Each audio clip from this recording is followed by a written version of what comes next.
Hi again, everyone. I'm Ollie Matthews. This is Societal Narcissism. This video is sponsored by contribution from Thomas, and here's his story. The last 3 years, I've been in contact with a narcissist at my local park. I didn't realize he was a narcissist until a few days ago. What happened was I go to this park to exercise because it has trails I can hike on. I keep seeing the same 75-year-old baby boomer when I was walking and introduced myself to him one day. He told me his name was Neil. I showed him some photos of nature I take at the park from the small camera I carry in my back pocket. Then he says he's been thinking about getting a camera to take photos too. Eventually he got a camera, started taking photos and showing them to me. Next thing I know, Neil is stopping by my car in the parking lot to talk to me. It wasn't that bothersome at first because he wasn't talking much. He wasn't taking much of my time and wasn't being rude. Then he started stopping by my car to talk to me, and I noticed he really wasn't listening to me much. The boomer talks at you, not with you. And the problem is if you engage with this type of narc boomer, you're opening the door to then have to listen to every fucking thought that comes through their mind. You think you're having a conversation. No, no, no. They're not talking with you. They're talking at you, and they're not listening to a word you're saying. It seemed he was talking. It seemed he was talking at me more than listening. We started talking about different topics such as the COVID vaccine and politics back in 2021. He was telling me that he was going to get the COVID injections. I told him I'm not going to do that because it's experimental and I'm not going to be a guinea pig. Then he starts telling me how much he hates Trump. I told him I don't hate Trump and I thought he did a good job as president. We're already starting to disagree on things after the topic turned from nature to anything else. I started to get really sick of him stopping by my car for nearly 30-minute chats and looked up on YouTube how to handle people who waste your time and found a few good videos. On one video a year ago, I put a comment on there saying I had this guy at my local park coming up to me and talking at me for long periods of time, which I found annoying. Then a few months after that comment, I stopped going to the park because during the fall and winter I go to the beach to exercise. That solved my problem with Neil since he doesn't go to the beach. One odd thing Neil told me is he said he drove by the beach and saw my car there. That gave me stalker vibes. Yeah, like because they take a mental note and they're constantly filing things in their narc folder in case it needs to be used later. And they want you to know, like, I know who you are, I know what you drive. That's what I mean. It's all about, and that's something the boomer loves to do. Another thing I started to notice about Neil is if I told him something personal about myself, which was an accomplishment in my life, he didn't want to hear about it. Of course not. It's always about them. It's about him.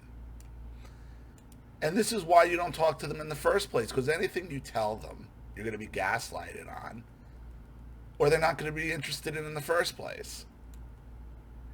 He told me one day that he was going to see his son, who's a professor at the University of California, Santa Barbara, and he asked me if I ever been there. I told him I did go to that university. Then he asked me what I majored in and if I graduated. I told him that I had graduated. The next day when I saw him at the park, when I was walking and ran into him, he looked upset at me. Well, he probably ran your name or something. Then I found out he was in the Navy, and then I found out he was in the Navy, and I mentioned I was in the U.S. Army. I told him I had a YouTube video with some stuff on it from when I was in the U.S. Army, and he was fast to say, I don't care about any of that. That boomer never cares about anything that's not related to them. You're just a tool. You're just a pawn. You're just there to be their emotional douchebag. That's it. For them to dump all their shit and every goddamn random thought they had on you. Neil told me that his wife hates him, of course. Whole boomer spouses hate each other. I asked him why he didn't move out of the house. He said because they've got investments together and a trust and don't want to split it up. Money, of course. I mentioned some YouTube channel I've watched that deals with these issues in case he might be interested in learning something that might help him get out of that situation. He's 70, and here's the thing, he's 75. He's going nowhere. He's going nowhere. See, now it's about the bitch. Now it's about the ability to bitch about whatever he wants, up to and including his wife. I probably shouldn't have showed empathy to him, because next thing I know, he's talking about his wife more to me. And that's something you don't want to get involved in. There was another guy who hikes at the park who's around the same age as Neil, named Kim. Neil would start walking with Kim when he wasn't invited and talking to him. After a while, Neil said something rude about someone Kim knows, and Kim got upset with him and left the park for about a year. Neil was telling me about it, and he said he made some sexual comment about Kim's neighbor. Why is a 75-year-old man making sexual comments about anybody? Neil liked to stop and make comments about women walking in the park to me when I stopped to talk to him. His boundary-crossing behavior was starting to show more. I've been going back to that park this summer to exercise. I didn't see Neil much until last month. One day he pulls up next to my car and walks over to chat with me again. We started talking as normal about nature. Then one day last week we started talking about the military. He asked me if I had gotten any medals. I had said I had deployed, and they did give me a campaign medal for that. Then he tells me the ship he was on in Vietnam during the war, but he wasn't on it.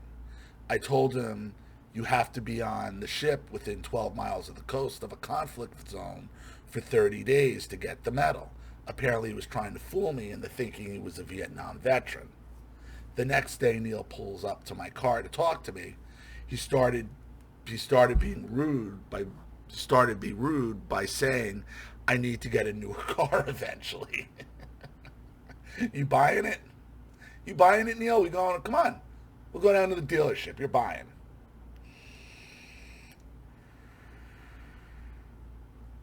The boomer just gives you advice, gives you information you never asked for. They talk at you, not with you. Everything's a lecture. Everything they did is better. You're there to listen to their stories and not give a counter to anything. I told him I usually drive the cars I buy until they fall apart. Then he starts talking about other things and was disagreeing with everything I said.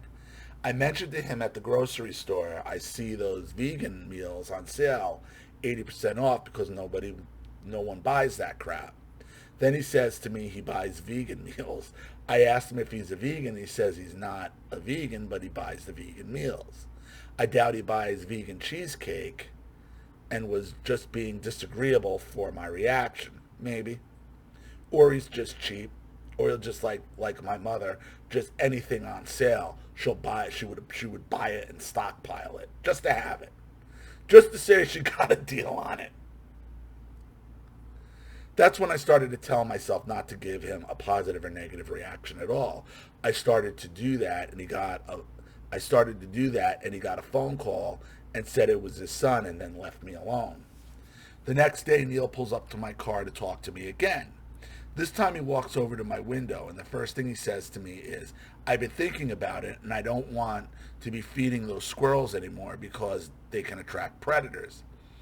I immediately tell myself not to give this guy positive or a negative reaction. I held firm and noticed he started to lose it, as they will, because, look, everything is a shit test. He's shit testing you for any type of response, and no matter what you say to them, it's going to be the wrong answer. No matter what, because the boomer always knows better. The boomer did it better, the boomer does it better, the boomer knows more than you. He appears to be contracting and withering away since he didn't get the desired reaction out of me. Then he starts hastily showing me some nature photos he took and walked away looking defeated. Like, all this just seems so exhausting, Thomas. Like, why don't you just walk at a different time when he's not there? Like, why even subject yourself to this? I've seen Neil at the park after that, and he didn't come up to talk to me anymore. It seemed weird things were happening when he was talking to me last summer. He would get my schedule off track and bad things happen. My energy was being drained a lot by him too. I didn't want to be rude and tell him to leave me alone. If he comes up to me again, should I just tell him I'm only there to exercise and don't have time to talk to him? Listen, there's no easy way out of this because he knows your car. He seems to look out for you. You're going to have to be prepared, for the meltdown. I would say to him, listen, everything I say to you is some kind of disagreement, some kind of battle, and I'm really not interested in talking with you anymore. And I would leave it at that. Is he going to have a meltdown? Is he going to freak out? Is he going to gaslight you? Yes, all of it. All of it. See, this is why you don't engage. Don't engage. You're there to work out. And that sucks that you can't be social, but you can't be social with these people. You can't. What do you do when these narcissists reveal themselves to you after you've been in contact with them occasionally for years? You might have to change your schedule. You might have to go to find a different park to go work out in. And I know it sucks because you probably like the trails there and you get a lot of benefit from it. Or you're just going to have to tell them, look, I don't really want to talk to you anymore. I'm sorry. You're combative. You're argumentative. You seems like everything you say to get a response out of me is just to disagree with, just for the sake of disagreeing with me. And I have better things to do with my time. I'm getting really sick of being targeted by the narcissist. Well, understand something. You talk to him. You engaged him first. So the question you really need to ask yourself, Thomas, because you've written into me before, several times, about your family, about your father. Was there something about this guy that reminded you of your father?